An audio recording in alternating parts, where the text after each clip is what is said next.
Yang pertama adalah kita melakukan anamnesa, yaitu kita kaji identitas pasien, lalu kita kaji kesehatan pasien sekarang, kesehatan pasien dahulu, kesehatan keluarga, dan juga kita kaji keluhan pada pasien seperti gangguan vaskular, SOL, cedera kepala atau medula spinalis, dan juga infeksi seperti meningitis. Yang kedua, kita lakukan pengkajian tingkat kesadaran. Caranya kita berikan rangsangan pada pasien. Yang pertama, kita bisa memberikan stimulus suara. Bisa ibu mendengar saya? Jika pasien tidak merespon, bisa diberikan rangsangan suara dan sentuhan lembut. Bisa ibu mendengar saya? Jika pasien tetap tidak merespon, bisa diberikan rangsangan kasar seperti mengguncang. Bisa ibu mendengar saya? Nah, lalu kita bisa mengkaji juga tingkat kesadaran pasien itu ada kompos mentis, apatis, somnolen, stupor, sporokoma, dan juga koma. Kita bisa melakukan pengkajian kesadaran GCS. Yang pertama, kita observasi dulu lingkungan atau pasien apakah ada yang mengganggu. Setelah itu kita berikan rangsangan suara atau verbal pada pasien. Bisa ibu sebutkan nama ibu? Ibu tahu berada di mana sekarang? Saya lagi di rumah sakit. Iya, ibu tahu sekarang hari apa? Hari Jumat. Nah, setelah itu kita bisa menjabat tangan pasien, rasakan apakah ada kelemahan ekstremitas. Setelah itu jika ada, kita bisa meminta pasien membuka mulut, menjulurkan lidah, dan juga mengedipkan mata. Jika tidak ada respon, kita bisa memberikan rangsangan nyeri. Pertama bisa pada ujung kuku. Kita bisa menggunakan pen light. Setelah itu bisa juga pada trapezius kita berikan rangsangan nyeri, dan juga pada supraorbital pasien. Selanjutnya kita bisa memberikan penilaian pada GCS secara kuantitatif. Ini biasanya untuk kasus pasien cedera kepala. Ada 3 aspek yang dinilai, yaitu ada eye, motorik, dan juga verbal. Pada eye ada 4 skor, diberi skor 4 jika pasien dapat membuka mata dengan spontan, diberi E3 jika pasien dapat membuka mata jika dipanggil atau diperintah, E2 jika pasien dapat membuka mata jika diberi rangsangan nyeri, dan E1 jika pasien tidak dapat membuka mata walaupun sudah diberi rangsangan apapun. Selanjutnya M ada 6 skor, diberikan skor 6 jika pasien dapat melakukan perintah, misalnya mengangkat tangan. Lalu skornya 5 jika pasien tidak bisa melakukan perintah, namun pasien dapat mencari rangsangan nyeri dan berusaha menghilangkan rangsangan nyeri tersebut. Lalu skornya 4 jika pasien melakukan fleksi normal untuk menjauhkan rangsangan nyeri. Skor 3 jika pasien melakukan fleksi abnormal. Skor 2 jika pasien melakukan ekstensi abnormal, dan skor 1 jika pasien tidak berespon ketika diberi rangsangan apapun. Selanjutnya verbal ada 5 skor, di mana skor 5 jika pasien orientasinya baik, tahu di mana, namanya siapa, dan juga hari apa, bulan apa, dan tahun apa, dan pasien dapat berbicara.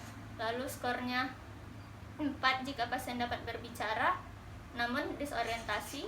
Skor 3 jika pasien bicaranya inkoheren atau tidak nyambung dengan yang dikatakan pemeriksa. Lalu skornya 2 jika pasien hanya menggumam dan tidak ada arti pada setiap kata yang dikatakan, dan skor 1 jika pasien tidak memberikan respon apapun. Selanjutnya kita melakukan pemeriksaan meningeal. Yang pertama lakukan pemeriksaan kaku kuduk. Caranya perintahkan pasien untuk memiringkan kepala ke kiri ke kanan. Ibu bisa miringkan kepala ke kiri dan ke kanan, ya. Nah, setelah itu kita juga bisa mengangkat bahu pasien, lihat apakah terdapat kekakuan pada otot leher pasien. Setelah itu kita bisa meletakkan tangan kita satu di bawah kepala pasien dan satu lagi letakkan di dada. Lalu kita fleksikan hingga dagu menyentuh ke dada. Nah, kita perhatikan tadi apakah terdapat hambatan atau pasien kesulitan ketika memfleksikan. Jika iya, maka kaku kuduknya positif.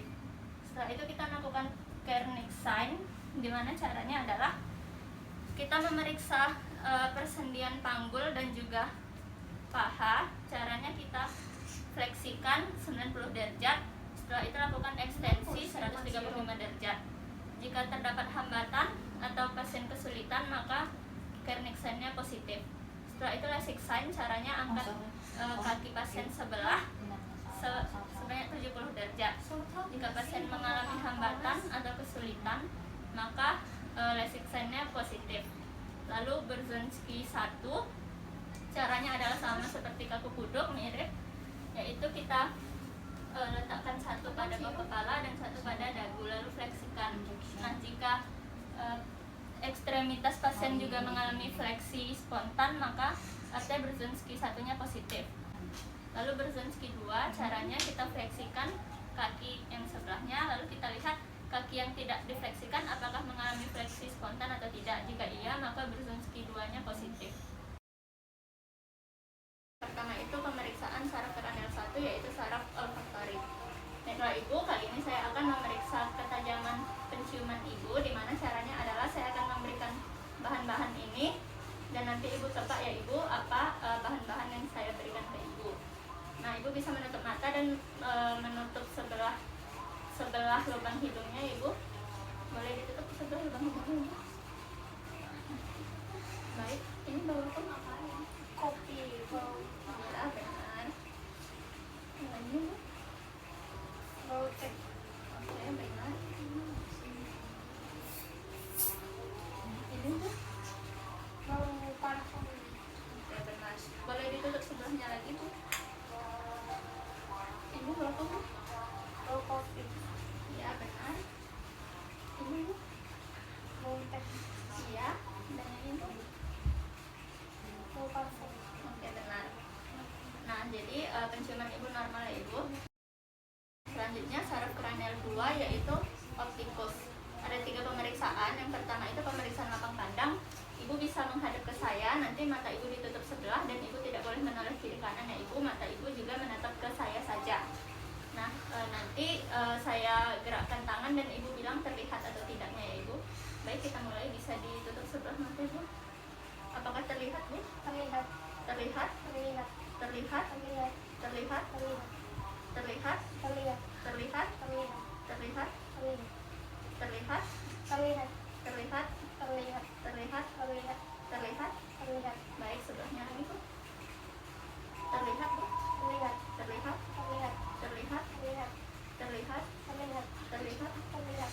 Terlihat? Terlihat. Terlihat? Terlihat. Terlihat? Terlihat. Terlihat? Baik, sudah. Nah, lapang pandang pasien di sini normal sama dengan pemeriksaannya. Selanjutnya itu ada pemeriksaan papil, di mana menggunakan oftalmoskop. Lalu kita lihat mata pasien, melihat apakah terdapat tumor, terdapat perdarahan atau gangguan vaskular. Selanjutnya kita memeriksa ketajaman mata pasien atau visus. Baik Ibu, selanjutnya kita akan melakukan pemeriksaan ketajaman mata ya Bu. Nah, nanti Ibu duduk di sini dan jarak dengan snellen chart-nya itu 20 kaki. Nanti Ibu bisa menutup mata Ibu sebelah dan nanti saya akan menunjuk huruf. Nanti Ibu bisa sebutkan huruf yang saya tunjuk ya Ibu. Apakah Ibu mengerti? Mengerti. Baik, kita mulai ya Ibu. Ya. Bisa tutup sebelah matanya Bu. Ini alfabet Bu. E, Ini, Z, ini, L, ini, P, ini, T, ini, G, ini, S, ini, C, ini, H, ini, C, ini. C. Baik, sebelahnya lagi Bu. Ini apa ya Bu? E, Ini, N, ini, Y, ini, F, ini, R, ini, L, ini, P, ini, O, ini, E, ini, R, ini. U. Baik, sudah selesai ya Ibu. Nah, baik, dari hasil pemeriksaannya itu normal. Hasil normal adalah 20/20, yaitu Ibu bisa melihat dengan jarak 20 kaki dan normal itu memang pada jarak 20 kaki ya Ibu. Nah, selanjutnya kita melakukan pemeriksaan saraf kranial 3, 4, dan 6. Yang pertama itu kita inspeksi pupil mata pasien apakah simetris, lalu lihat bentuk dan ukurannya apakah sama atau tidak. Nah, selanjutnya itu kita periksa refleks cahaya langsung menggunakan pen light. Kita lihat. Nah, lalu kita juga melihat refleks cahaya tidak langsung. Setelah itu kita melihat akomodasi Ibu. Nanti saya akan menggerakkan jari saya dan Ibu bisa melihat ke jari saya ya Ibu. Kepalanya tidak boleh bergerak ya Ibu. Baik, kita mulai.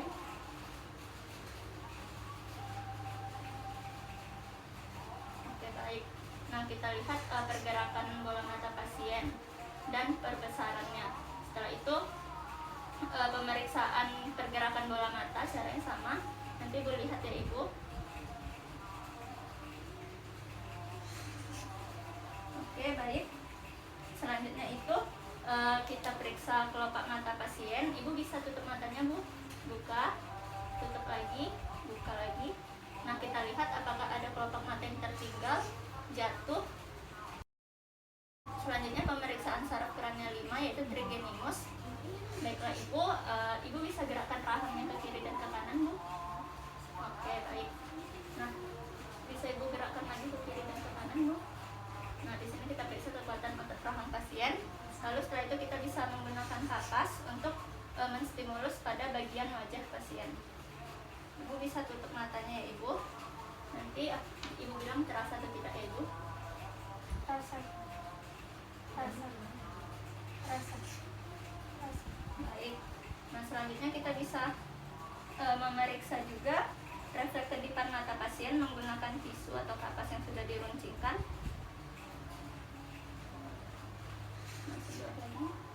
Nah, baik, refleks mata pasien bagus. Selanjutnya pemeriksaan saraf kranial ketujuh yaitu facialis. Pertama kita kaji saat pasien berbicara apakah wajah simetris atau tidak. Selanjutnya kita kaji indera perasa pasien. Ibu bisa tutup matanya ya Ibu.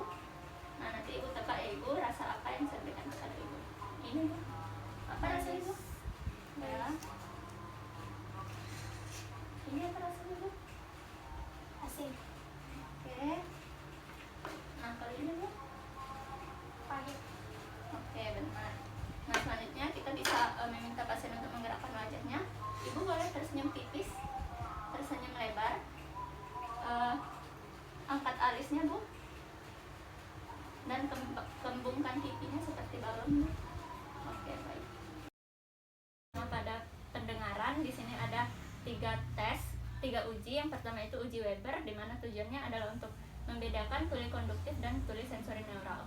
Nah, di sini saya ada alat bernama Garputala. Nanti saya akan menggetarkan ini, dan jika Ibu sudah tidak terdengar, maka Ibu bisa mengangkat tangannya Ibu. Baik, Sos. Baik, kita mulai ya Ibu. Nanti saya akan letakkan di garis tengah kepala Ibu. Baik, bagaimana Ibu? Apakah sama antara kiri dan kanan? Sama. Baik, berarti normal ya Ibu. Nah, jika pasien mengalami suaranya lebih terdengar pada telinga yang terganggu, maka dinamakan tuli konduktif, dan jika lebih terdengar di telinga yang tidak terganggu, maka dinamakan tuli sensori neural. Nah, yang kedua kita akan melakukan uji Rina, di mana tujuannya adalah untuk membandingkan hantaran antara tulang dan udara. Baik Ibu, sama seperti tadi, jika Ibu sudah tidak terdengar bisa mengangkat tangannya Ibu. Baik, kita mulai.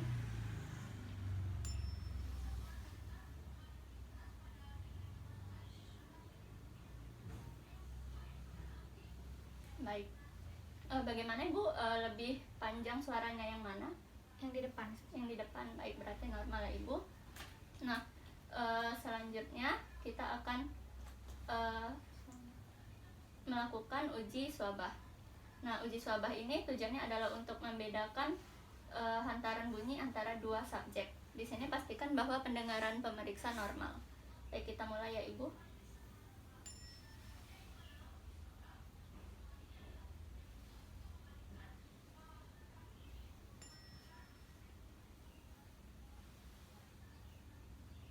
Baik, apakah terdengar Ibu? Tidak. Baiklah, berarti normal ya Ibu. Nah, selanjutnya pemeriksaan saraf kranial 9 dan 10. Ibu boleh buka mulutnya Bu. A. Nah, setelah itu kita inspeksi palatum maunya apakah simetris atau tidak. Selanjutnya kita bisa memeriksa refleks muntah menggunakan spatel lidah. Ibu boleh buka mulutnya Ibu. Nah, berarti refleks muntah pasien bagus. Selanjutnya kita periksa refleks menelan. Ibu boleh menelan Bu. Oke, bagus. Nah, selanjutnya saraf ke-11 yaitu saraf kranial aksesorius. Caranya pertama, Ibu boleh sandarkan ke ya. Tahan ya Ibu. Nah, bagus. Selanjutnya bisa diangkat bahunya Bu. Tahan ya Bu. Oke, bagus. Nah, selanjutnya pemeriksaan saraf kranial 12 yaitu hipoglossus. Pertama kita lihat kesimetrisan lidah. Ibu boleh julurkan lidahnya Bu. Nah, selanjutnya bisa ibu dorong lidah ibu ke pipi. Tahan ya bu. Oke, bagus. Selanjutnya boleh keluarkan lidahnya lagi bu. Bisa gerakkan ke kiri, kanan, atas, bawah. Oke, bagus ya ibu. Nah, jadi kedua belah saraf kranial pasien normal.